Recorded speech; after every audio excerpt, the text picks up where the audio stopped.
Ayanchli yo'l transport hodisasiga uchragan 25 yoshli buxorolik yigit Respublika shoshilinch tibbiy yordam ilmiy markazi Buxoro filialiga olib kelindi.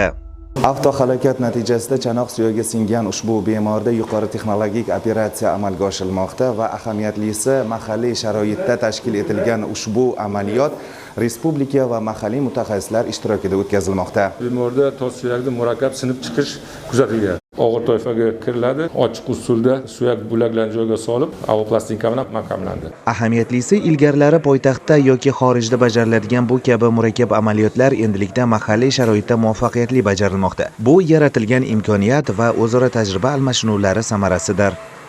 Ustoz shogird an'anasini yo'nalishi bo'yicha maqsadimiz bemorlarni viloyatdan markazlashib avoragarchilikni oldini olish va turli xil asoratlarni oldini olish qilishdan maqsad shu.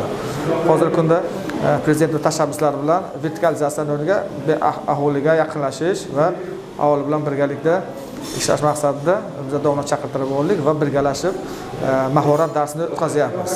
Shifokorning so'zlariga ko'ra, avvallari bunday tashxisdagi bemorlar ko'p hollarda nogiron holatga tushib, uzoq vaqt davolanishi talab etilgan. Hozirda esa tibbiy texnik bazaning zamonaviylashgani va mutaxassislar malakasining oshirilishi natijasida bemorlar qisqa vaqtda sog'lom hayotga qaytarilmoqda. Madrahim Turdiyev, Abdulla Rajabov, Buxoro.